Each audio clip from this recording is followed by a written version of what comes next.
Good morning, everyone. Welcome to the Thursday, October 22nd edition of the MMAOB Daily Podcast. I'm your host, as always, Adam Martin. I'll be taking you guys through the latest in the world of mixed martial arts. Can't wait for this weekend, guys. UFC 254, are you kidding me? It's finally here. Khabib Nurmagomedov and Justin Gaethje. I cannot wait for this fight. On Tuesday, myself and Cole Shelton broke down the entire UFC 254 pay-per-view card, all 12 fights in the card, broke them all down, including the main event between Gaethje and Nurmagomedov. You'll definitely want to hear my pick for that if you missed it. And if you didn't miss it, you know who I'm picking in that fight. And I'll talk a little bit more about that card today. Some final thoughts, some notes on that card before the big event on Saturday, which, by the way, again, starts early in the day. I think it's 10 a.m. for the prelims, 10:15 or something. And then the main card, the pay-per-view is at 2 p.m. Eastern Standard Time. So for us over here on the East Coast, in the Toronto area, we get to watch it pretty early in the afternoon, which I'm fine with. And for the people over there in Europe, they get to actually watch an event a little bit earlier at night. It's tough for those guys over there in Europe to stay up or get up in the middle of the night to watch the fight. So it's nice to see that the UFC is giving the European, Asian fans and Middle Eastern fans an event that is on their time. So we're talking a little bit about that. Conor McGregor, Dustin Poirier, we have to talk about that, obviously. News and fight announcements. There's a lot of fight announcements. I'll get through them. And, of course, I'll take everyone's questions along the way. But I do want to start with UFC 254. So, I can't wait for this card, guys. I think you guys are the same way about this one as me. So let's give me one sec here. Looking at the card, obviously the fight everyone's talking about is the main event between Justin Gaethje and Khabib Nurmagomedov. Now, I want to pull up BJ Penn. We got a lot of news up there. Let's go through it with you guys. Let's see here. Share screen. It should work. BJ Penn. Let's see if this works. There we go. Yeah. Okay. Good stuff. Okay. So, yeah, we'll talk about this right here. Right off the bat, Tom, with the article on Khabib. And Dana White says he's going to be the number one pound-for-pound fighter if he defeats Justin Gaethje. And I think that definitely you can make that argument. But my question is, doesn't John Jones still exist? Like, John Jones hasn't retired. So I don't think that Khabib should pass him. I think he'd be close to passing him, but I still think John Jones is number one in the world. I know John hasn't fought since February, obviously, but Khabib hasn't fought since last September.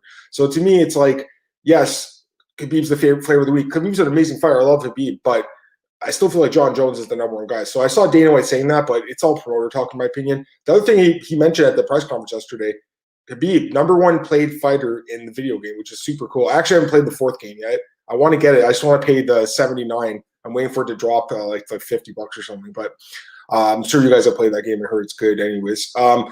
Speaking of the other guy, though, both guys actually, but Khabib especially, he was talking a lot yesterday. And, we're looking to BJ Penn here. There's a lot of headlines all about the fight between, obviously, Khabib and Justin tomorrow. And, you look at Khabib and Justin, man, and Khabib's talking about just it being an extremely hard year for him. And his father died. His father died in July. It wasn't even that long ago. Like, it's still amazing to me that Khabib's here. Like, if my dad died, I don't think I could fight 3 months later, It's very difficult. So what he's doing mentally, it just shows how strong he is. It's pretty incredible, right? So he's talked about this, but, even Justin said, this is going to make this guy more motivated. Like, I expect the most motivated version of Khabib Nurmagomedov we've ever seen. So, yes, his father did die, and we have no idea how it's even going to play out in the cage. Like, will he miss his father in the corner? I'm sure he will. What's going to happen when the fight starts? Like, I really have no idea. So it's definitely a factor that it's very hard to handicap that kind of factor. Like, it could either hinder or help him in the fight. We really have no idea. And ultimately, his father passing might not even be something that even really impacts the fight. Like, I really have no idea, and I don't think anyone does. But it's certainly worth mentioning. It's just really hard to know how it's going to affect the fight. Now, you talk about Gaethje. He's another guy here. And Gaethje, basically, he said that he has at least 5 more fights left in MMA. He was talking here a little bit. And he basically said it's not just fights. He has 5 wars left. So that's good to hear. He's 31 years old. So he's still relatively young. But as we know, he's had some crazy fights in the UFC and in only a short amount of time. But the thing is with Gaethje, like, he's actually improved his striking defense lately, and he hasn't taken many shots. So, yes, the first couple fights with Alvarez, Poirier, et cetera, were wars. Even the Ferguson fight was kind of a war. But he's improved his defense to the point where he's able to, I think, have a longer career now. So I think he's made some good adjustments in his career, and we'll see what happens this Saturday and see how much damage, or if he even takes damage in the fight with Khabib.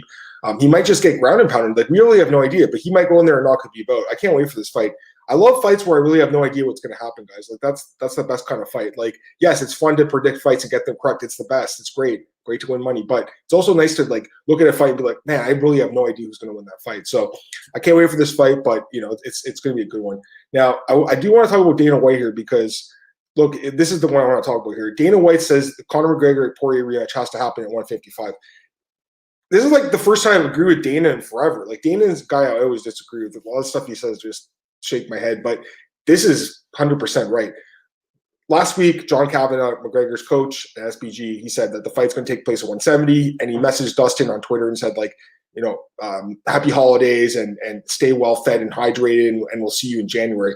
Now, I understand that Conor doesn't like to cut weight. Who likes to cut weight? I don't think any fighter does. I get Conor gets special privileges in the UFC. I think we all understand that. Like, he's the money-making superstar. He's been one of the biggest stars in the sport for, like, 7-8 years now. So Conor picks his shots. He calls his shots. And in this case, it seems like he wants to fight 170.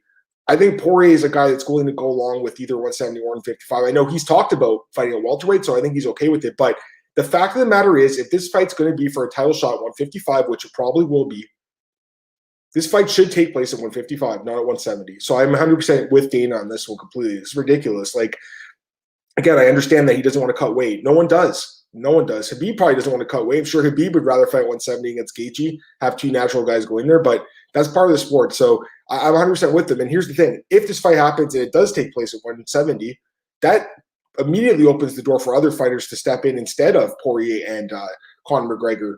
So, yes, I can't wait for this fight. It's going to be a great fight, the rematch. I actually think Poirier has a really good chance to win this fight the second time around. But I'd like to see it at 155 because if it's going to be for a title shot against the winner of Khabib and Gaethje, then the fight probably should be in that weight class. So I'm actually 100% with Dana on this one. Don't really agree with him that much, but this is something I totally agree with him. You talk about Tony Ferguson here. Now, let me pull him up here. He was talking about a fight with Michael Chandler, Cole, the article. He's still open to it. But he just wants to fight in December now. Like, the fight obviously was supposed to happen Saturday against Dustin Poirier. It was supposed to be Tony Ferguson, Dustin Poirier. Don't forget that. They unfortunately were not able to come to an agreement on the money, I think, with either guy. Poirier was the first guy that kind of was out there saying he wanted to be paid more. And I think Ferguson now is like, hey, I'm not getting paid enough. The one thing that I think really pissed both these guys off is the fact that Michael Chandler came into the UFC, got a really nice contract, and got this backup spot against the winner or whoever, like, drops out of Khabib with Gaethje, which at this point, I'm crossing my fingers. There's 2 days to go to the fight. So it looks like it's going to happen, but you never know. He's going to weigh in just in case something happens. We've seen a lot of crazy stuff happen on the day of Khabib fights. So hopefully nothing happens, but I'm glad the UFC actually had the sense to book a backup for this fight, knowing what's happened in the past. But Tony is willing to fight, guys. It's like people – there's some fans out there that really think some of these guys are scared of fighting. These are professional MMA fighters. Like, that's their job, to go in there and fight people for a living. So he will fight.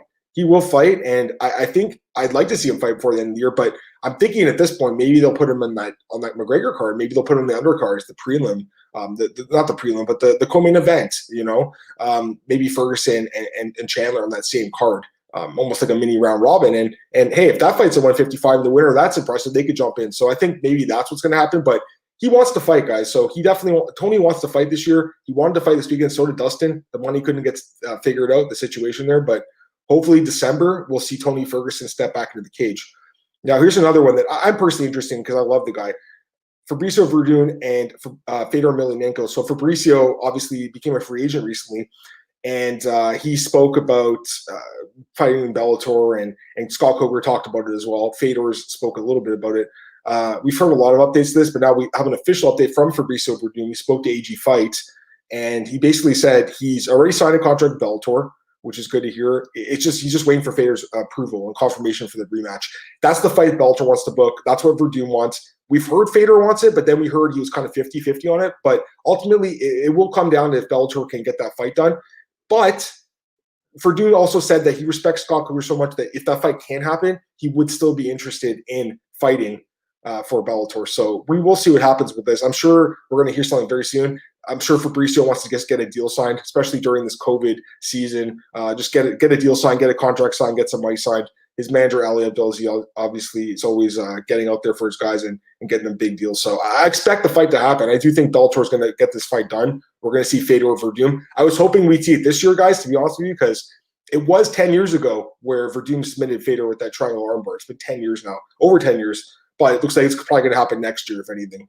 Either way, I think it's going to be a good fight. I know both guys are older now. Fedor's 44, Verdum's 43, but Werdum coming off a great win over Gustafsson. He looked really good in that fight. Actually got into shape for that fight and trained hard, so he looked great. And then Fedor, obviously, he's coming off some, iffy performances in Bellator, some knockouts. But he did have that win over Rampage his last fight, knocking him out. So I think it's a good fight, personally. I know some people don't care about old-timer guys like this, but for a guy like me that grew up in this era, I love this fight, personally.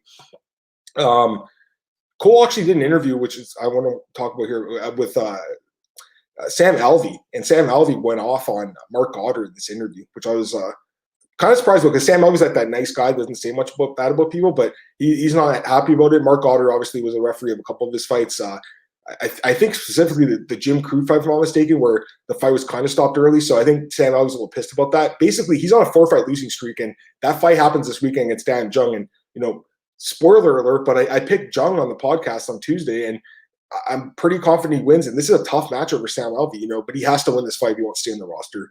Basically, he said the UFC matchmakers like him, and they gave him another chance because he's usually exciting. So he's lost 4 straight fights. If he loses 5 straight, it's hard to keep him on the roster, even though he is one of those company guys that will always fight anytime. If this isn't for Sam Alvey, I think there's a lot of opportunity out there in the world of MMA. I think Bellator would take him back. He used to fight there. I think he'd go back to Bellator, no problem. I think PFL would be a really good spot for him personally. I think a PFL light heavyweight tournament, or even possibly a middleweight tournament, but more likely 205. But I think that would be a good spot for Sam Alvey. We'll see. He's got to win this weekend, and then that will set up his future. If he loses, though, I do think he's going to have to probably look at some other options for his career. Another fight I want to talk about here, this one's interesting. Deveison Figueiredo, Alex Perez, and I wrote this article. The odds dropped for it. The opening odds had Figueiredo at -210 and Perez at +180. So I don't think there's any surprise there with Figueiredo being a slightly decent-sized favorite there at -210 at the opener. And, just taking a look at the line movement, I don't know if it's changed much, but I will take a look. No, not really. Bet 5 Dimes has opened it up, though, and they opened at -275. So the line, I think it was Bet Online that opened at -210. I guess a little bit low because they got some immediate action on it. But, yeah, it looks like early on anyways. It's only been a few days, but it looks like Figueiredo's going to get back to here, and I'm not surprised because, the guy's incredible. Look what he's did. 8-1 in the UFC, 6 finishes at 125, coming off back-to-back, devastating stoppages over Benavidez, especially the last fight where he just looked like an absolute world beater.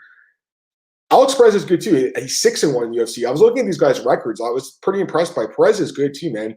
And I love watching him fight too. And he's coming off 3 straight wins. I just think that Figueiredo, with all these 5-round fights now, all the experience going with elite fighters like Benavidez, etc., I think it's going to help him a lot in this fight. So I definitely agree with Figueiredo being the favorite here. We'll see how the line moves. I'm not going to give a pick right now, but my strong lean would be Figueiredo. I think most people would be. So, looking at -210 and then -275 now, I think the opener was a little bit low. But we'll see. There could be some comeback action on Perez because he's a dangerous guy. He's got a lot of experience. He has more fights than Figueiredo.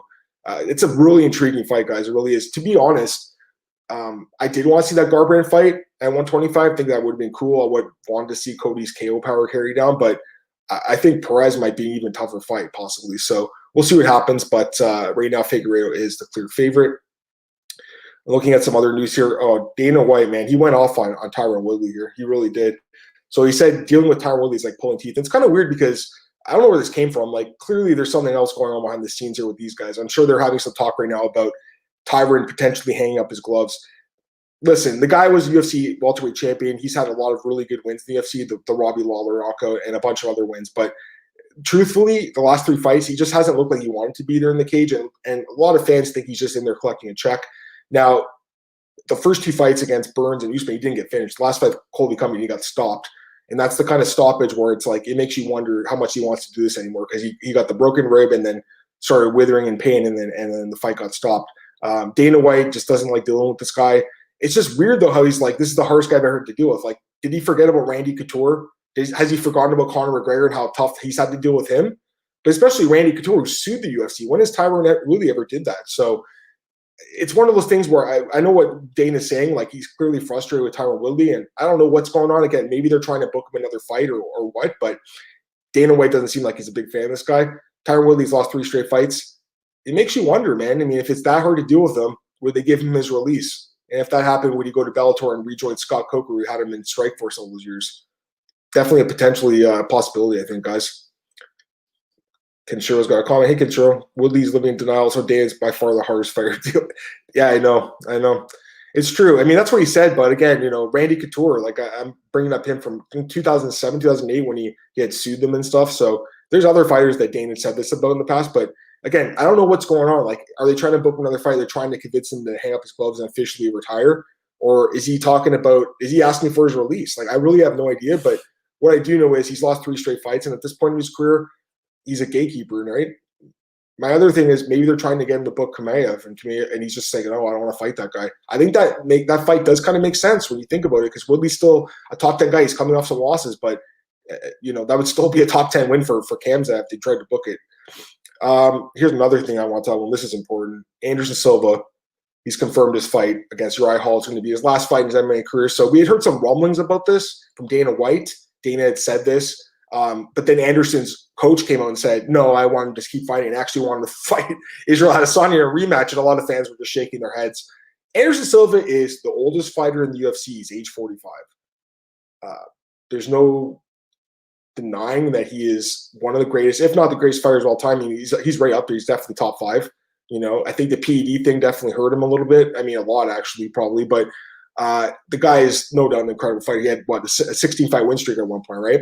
But he has flamed out the last couple of years. And at age 45, it's been hard to watch him fight. I was at his last fight with Jared Cannonier in Brazil last year. He got his leg kicked. It looked like he broke his leg again. I thought the same thing had happened, same as Weidman fight, the second one.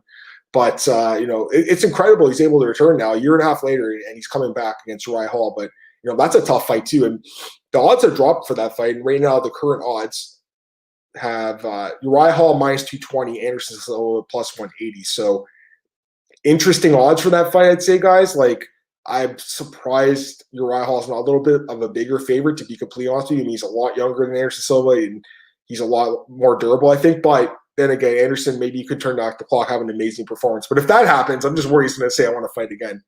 Take some more comments here. Kenshiro says, have you heard Leon Edwards off the rankings due to activity? Is he really? I didn't know that. But that makes sense. I mean, he hasn't fought in a year and a half. I love Leon Edwards. He's a great fighter. And looking at the rankings, I still see him listed, but maybe he will be taken off. I don't know. But the thing with Leon Edwards is, who's his manager and what kind of advice is he getting? Like, he hasn't fought since last July, guys. And I understand the fight with Woodley was supposed to happen in March. It got canceled last minute due to the pandemic. That is not his fault. That was in March. It's October. It's 7 months later. Like, this pandemic's lasted a while. 7 months later, and he still hasn't had a fight booked. At this point, he should take whatever UFC gives him. I think Wonder Boy makes sense, and I know Leon's like, I'm not fighting you because you're ranked like 2 spots lower than me. I like Leon Edwards a lot. I think he's a really good fighter, like really underrated and really well-rounded, but he's getting bad advice from his management. The year's going to go by. He will have not fought this year. That is crazy to me. That's crazy. That's how you destroy a guy's career. He needs better management, guys. He really does. John Hunko, this is one of the best guys out there, guys. You guys got to follow this dude. He's killing it. Tyron should get his release to go to one championship and fight Ongla Nasang that needs some name fighters. Dude, I'm completely with you, John.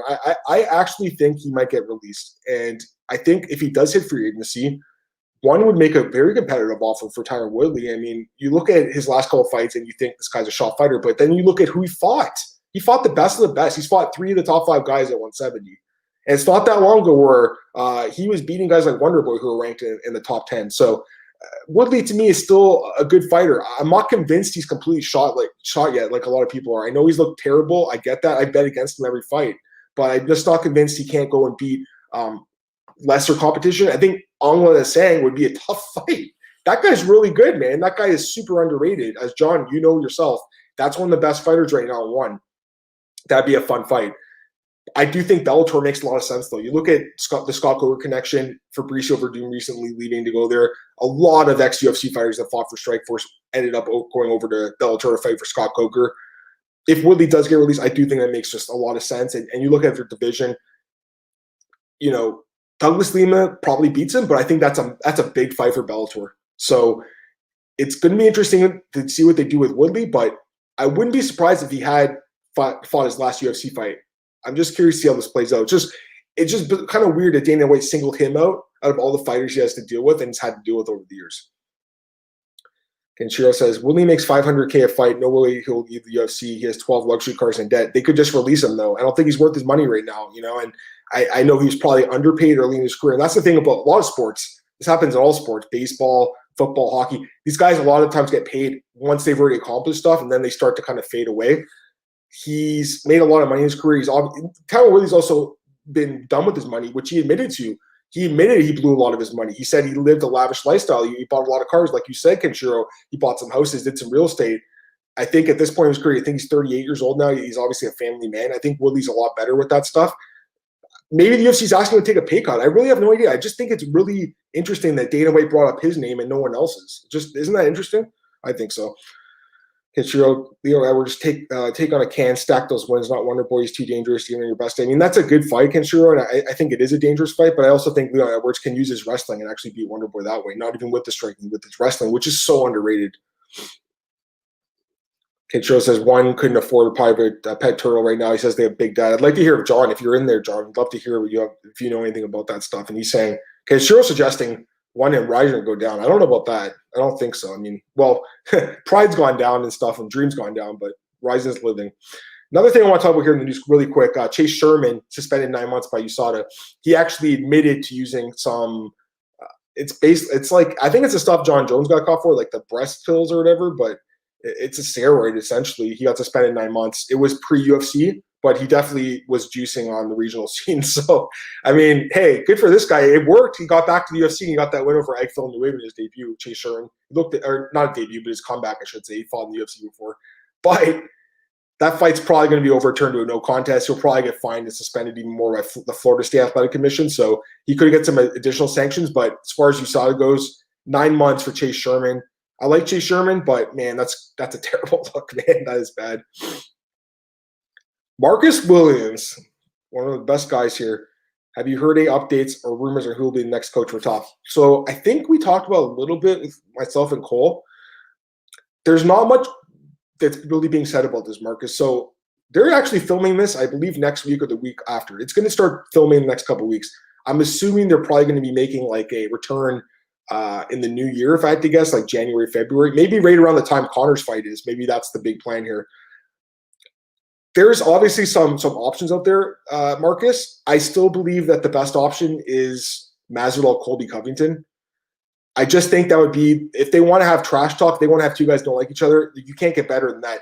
Yes, it's going to be super cringy. I get that. There are going to be some people turned off by it. I also think it's going to be super entertaining. So if it was up to me, it would be Colby and Masvidal. I just think that would be a great pairing. Having said that, I know a lot of people are suggesting Israel Adesanya, John Jones. That's another suggestion. Volkanovski and Henry Cejudo. That's another suggestion. That would actually be pretty good, I think. I think Cejudo, Volkanovski would be really interesting. And there's probably some other guys, like, just looking at the rankings. I mean, you could also do Jones and Stipe Miocic potentially, or Miocic and Francis, although I really hope they fight soon. But looking at the rankings, I mean, at some other potential pairings, I think I listed some that really do make sense. Usman Burns is another one potentially too, because that fight got scratched. I'd like to see them fight those soon. But yeah, I don't know. If it's up to me, man, it's going to be Masvidal and Edwards. The fact that the UFC had asked Conor and Khabib to do it just makes me that much more confident that they want to have two big names in the return for season for Tough. Because you look at some of the other seasons, the last couple seasons, and maybe the coaches weren't the greatest. So I think they're looking to come back with a bang. I will check out the new Tough. I've watched every Tough, but the last couple of years I kind of stopped watching like live, especially. I would just watch the fight. But the first bunch of Toughs, as we know, a lot of us fans that have been fans of the sport for a while, that's how we help get it into the sport, like the whole Forrest Griffin Bonner fight and some of the other early Toughs. Like there was some amazing, like the amount of talent that was on Tough back in the day. It's just it's incredible. I'm just curious to see like what divisions, and Kenshiro suggesting female featherweights, men's heavyweights. But literally, bro, I'm pretty sure the Tough heavy hitters season, which was the last season 2 years ago, that's what the weight classes were. I do agree they need those weight classes more, but what's out there? What talent's out there? If I had to guess, they're going to pick one of the more deep weight classes. I think welterweight, especially if it's Masvidal Covington, that makes so much sense. You have welterweights trading under the two of the best. So I think you'll probably see either featherweights, welterweights, or lightweights, probably because those are the deepest divisions in MMA. There's probably more prospects there. But, Cole made a good point on Tuesday. And he basically said, like, if you're a fighter, why would you fight a tough one? You can just go on Contender Series and get in the UFC, or just get in the UFC as a short-nosed fighter. And I agree with him. Like, I'm not sure they're going to sign. Are they going to be signing guys that have like 1 or 2 fights in their careers? Are they going to possibly do a veteran season again, a comeback season again, which I thought was really good? The one that James was a Jesse Taylor one. So, although eventually he got cut by the UFC too, but yeah, I think there's a few options for this. But for me, coaches should be Masvidal Covington because I think it'd be the most entertaining bunch of coaches out there. And Kinshiro has a comment here. He says he thought that Justin would beat Tony, then Khabib, then Conor right off to the sunset. We'll see, but he said he has 5 fights left, so that's only 3 fights. I think that's it for news. Like I pretty much got everything I wanted. Now I want to get some. Fight announcements here. So I'm going to go to Marcel's page. Marcel is. I had him on the podcast I think like a month ago, right? You guys know who Marcel is. Obviously, he's one of the best guys. So he's really good at basically getting these fights all square up on his page, and I love it. So he's great. Follow him for sure on Instagram. So you look at this fight, Tony Gravely versus Geraldo de Freitas, November 14th. That's coming up pretty soon. It's probably a close fight, I would say, but Gravely, I would assume, gets a little bit more respect here. It just seems like de Freitas is not a guy that gets a ton of respect, so I would assume Gravely's probably going to be slightly favored there. Next fight. And this is the fight I want to talk about. Holy shit, what a fight. Marlon Mariusz against Rob Font. It's crazy Marlon's fighting 2 weeks after getting KO'd by Corey Sandhagen with a spinning back kick or a spinning wheel kick. But he said he wanted to make a quick return. It was a kind of a flash knockout too. So it wasn't like one of those prolonged beatings like Smith to Sherry. It was like he got kicked in the head, he fell down, the fight got stopped. He's probably fine. So he says he's fine. He's fine. He's staying on Rob Font here in a great fight. This is an awesome fight. Marlon Mariusz, the Magic Man, he's the 4th ranked fighter in this division now. He was number 1. He's number 4 now. Rob Font, number 11. And you look at both guys, and Marlon Mariusz, obviously, he struggled in his last fight, but he's still one of the best in the world. Wasn't long ago he beat Jose Aldo. Wasn't long ago that he was beating guys like Sterling, knocking them out cold, or Rafael Sunsol beating him by submission. So he's one of the best in the world. But Rob Font's an underrated guy, and he's coming off a win over Ricky Simon in his last fight. The problem with Rob Font is the last year he hasn't fought at all. He's been dealing with injuries. So I really like Rob Font, but the injuries and the lack of activity makes me kind of fade him a little bit here. I think he's got a chance to win for sure because he's got KO power. We've seen that over his career, like the George Root fight and a couple other fights, Thomas Almeida, I think, too. But Marlon Mariusz is an elite guy. So you got to favor Marlon Mariusz in this fight. I'm pretty sure you guys are all going to agree with me on that one. And this is an interesting comment. I agree with this. Ever since Cejudo exposed Moraes' weakness, he has never been the same. Do you guys remember that fight? It wasn't that long ago that fight happened. It was UFC 238 last June, and Marlon Mariusz was absolutely dominating that fight. He just got super tired. Cejudo started going to his body and then beat him up and TKO'd him. So, and I agree with you. I think he did show some weaknesses in that fight with his striking defense. He's a front runner a little bit. It's kind of weird because when he was in WSOF, he was able to go 5 rounds, no problem. And now it's like it feels like he is fading in his fights as they go on. Next one here. This is a good fight too. I like this one. Ovince Saint-Preux against Jamahal Hill. OSP coming off that nasty knockout win over Alonzo Menafield, looked outstanding in that fight. And Jamahal Hill, he's coming off a knockout win over Clifton Abreu that was overturned to a no contest because he tested positive for smoking weed. So that's stupid. But either way, this is a great fight. OSP is a guy that never gets respect with the sports books. He's often an underdog or a pick'em. Jamahal Hill's a guy that I think some fans are starting to realize this guy's a great prospect. I'm a fan of both guys. I think, OSP's a guy that's really grown on me over the years. Like, I really didn't love him that much back in the day in Strikeforce and stuff. Like, I never thought he was that great. He's still in the UFC after like 10 years of being in there, and he's fighting pretty much elite guys every fight, and he's still winning these fights. Like, he loses too. He's inconsistent, but he can have an outstanding performance at times, and we know how good his ground game is and his knockout power too. So OSP is a really good fighter, man, but Jamahal Hill is a guy I'm very high on. He's a special fighter too. This is a close fight. I honestly have no idea who's going to win this fight. I got to think about it more. December 5th, unnamed card in Vegas.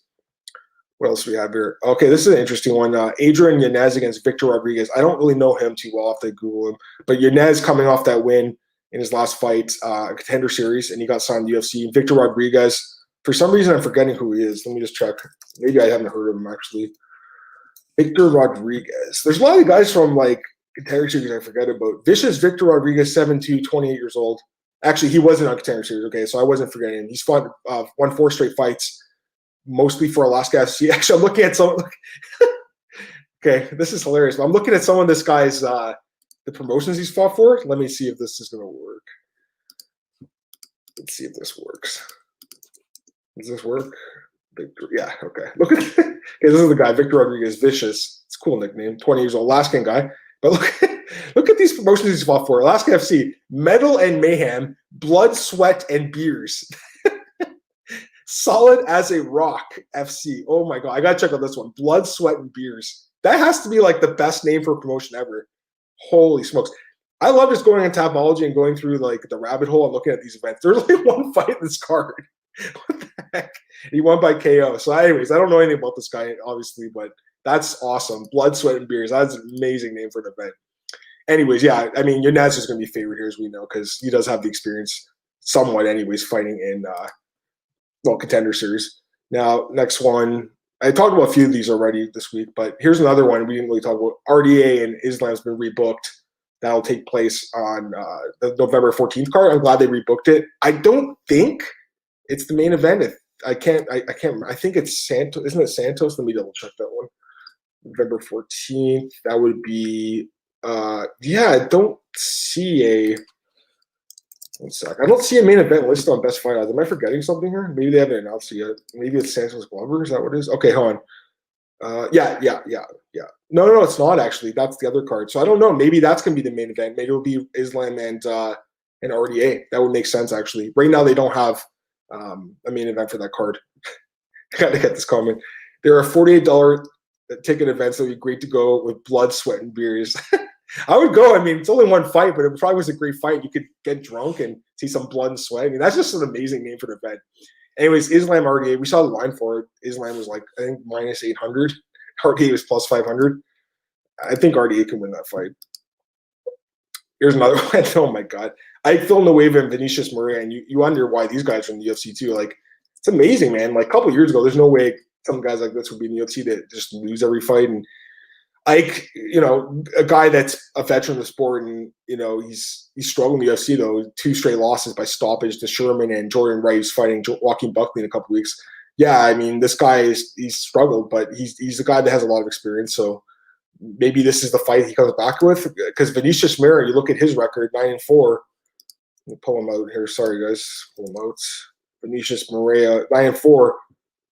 But you look at the losses, 3 straight stoppages, and he's looked terrible in his fights. Like, there's nothing impressive with this guy. But wasn't long ago he beat John Allen, who's a great prospect by submission. So I guess they see that submission prowess. A lot of his wins obviously barred by stoppage submission. So they see that. But, Ike, and I know he's been not impressive at all, but a lot of his wins before the UFC were nice, like Roger Narvaez, Rashard Coulter, etc. So, yeah, I'd favor Ike Villanueva just because Vinicius Moreira's chin is just so bad. I think I got most of these fights already last week. I guess, did I talk about this one? Tafon Nchukwi versus Jamie Pickett. Holy crap. This is a fight I missed. This is an amazing fight. I'm surprised at 185. I think Nchukwi is moving down, but these guys are both going to the UFC off crazy wins on Contender Series. Pickett had an insane knockout, and Nchukwi's knockout was like, that would have won a $50,000 bonus in the UFC. I hope they gave him a little extra for that. That's the one Dana White was like, that was the one. So this is a great fight. Love this matchup. I'm just surprised Nchukwi's fighting at 185, but I would have to favor this fight. And I already talked about Torres and Hill too. I think it's an interesting rematch. I would actually kind of favor Hill this time around, to be honest with you, in this fight. They fought before. They fought like 7 or 8 years ago, I think, or something like that. Maybe less than that, 5 or 6. But yeah, Angie Hill lost that fight, but I think she can win this time around. She's still really sharp. Here's another fight, McCann versus Procopio. Probably Meatball Molly's be fair, but I got everything else there. Got a comment here from Tony Sala. Why are people behind Islam? He sucks. I mean, I wouldn't say he sucks. I don't think that's fair to say. You look at Islam Makhachev. Let me type him up here. You look at Islam's record, and first off, his age, he's only 29, so he's super young. And then you look at his record. I mean, this guy sucks. I don't agree with that. 18-1. Now, he did lose to Martins by KO. It was 5 years ago now. It was on the Cormier, I believe, the Cormier-Gustafsson card. Yep. He got knocked out there. Martins is not in the UFC. So, I mean, this guy is not unbeatable. if you're asking me if I think there's value on RDA at plus 500 or something like that, whatever the crazy line's going to be, I think so. And Tony says he thought he lost to Arman Tsarukyan. Well, that was a super close fight. Also, Arman Tsarukyan is a guy I am super high on. This kid is unbelievable. Only 24 years old. Wow. Another one of these young Georgian fighters, by the way. There's so many good guys. But yeah, he did lose. That was a close fight. But oh man, they fought like the same guys too, right? They both fought Ramos. He's looked good though, man. I'm a big fan of Tsarukyan. That last fight with Ramos, he looked so fast. He looked incredible in that fight. But yeah, I like both guys. If anyone else has any questions they want to throw them in right now, guys. I appreciate that. Let's go take a look at some odds quickly. But again, if anyone has questions, throw them in. I'll answer them before I get out of here today. Again, look at some line movement. This one hasn't moved much. I'm a little surprised by that, to be honest with you. You go back and watch Tuesday's podcast, guys. I think I made a pretty compelling argument for Gaethje. I'll be honest, it's one of those fights where I'll put some money on it. If I lose, I don't really care because I do think there's value either way. Khabib shouldn't be minus 335 against Gaethje. Gaethje's just too good of a fighter. It should be Khabib around minus 200. So there's value here on Gaethje as a dog. It's dog or pass.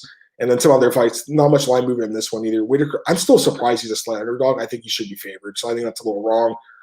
Volkov is the big favorite here still. Haas, Murphy, Ankalev, no surprise there. This fight's a pick-em right now. Struve and Tuzvesa. As a friend of your guys, as your guys' advisor, do not bet in this fight. Seriously, you don't need to bet on every fight, and this is a fight you don't want to bet on because who knows what's going to happen to those guys. Two guys are super consistent. This fight, the line flipped, so we got Rakhmonov as a favorite. I'm not surprised. Pretty much everyone I've talked to is picking him against Oliveira, who could win. He's obviously a veteran. He's got a lot of experience, but I like Rakhmonov. Jung, the line's dropping on that, so people are taking a little bit of a shot on Alvey as a dog. I guess I can see them just thinking he can maybe out-cardio him, but I like Jung there as a big favorite, obviously. Maverick, I'm surprised this line keeps ballooning because, you look at it, 350 to 440, but it actually opened it like a pick-em at another book. Casey Kenny's still favored there, and that should be a good fight, close fight. Alvarez favored there. So it should be good, and then we have some other cards coming up. I don't want to look at those right now, but there's some good cards coming up. But, yeah, I mean, we'll see what happens this weekend, guys. But, again, Tuesday's podcast broke down all the fights, so definitely check it out. Ken Shiro says, Islam's a beast too. Umar's out of 254. Yes, I forgot to mention this week, but, yeah, Umar Nurmagomedov, he got sick and he's out of the fights against Sergey Morozov, so that sucks, but hopefully he returns soon. It's pretty crazy. There's all these Nurmagomedovs out there, man. Tony Sell says, thoughts on Silva finally retiring after the Hall fight? I talked a little bit about this earlier, but I mean, I'm not surprised he's 45. He's the oldest guy in the UFC. Most of these guys in their 40s are retiring now. For Doom, Dan Henderson retired a few years ago. Bisping. There's not many 40-plus fighters now. I think Olenek would be the oldest guy now, I think, after Anderson retires. We'll see. I mean, he says he's retiring. He says that he is.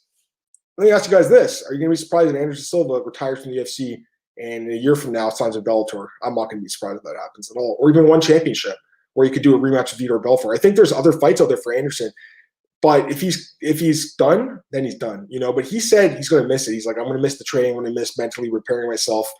But again, just a lack of success the last few years. And I thought he lost the Brunson fight too, to be honest with you. So technically his last win was in 2012 against Bonner, in my opinion.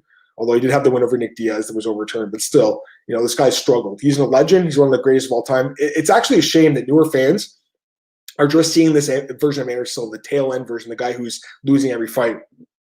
People that have been around since watching the sport since the 2000s, I guess, they would know Anderson as that elite champion, and even he was around for a lot longer than that in Pride and stuff too. But he was mostly that UFC middleweight champ. That's where we all remember him from. And to me, Anderson is the top 5 guy of all time.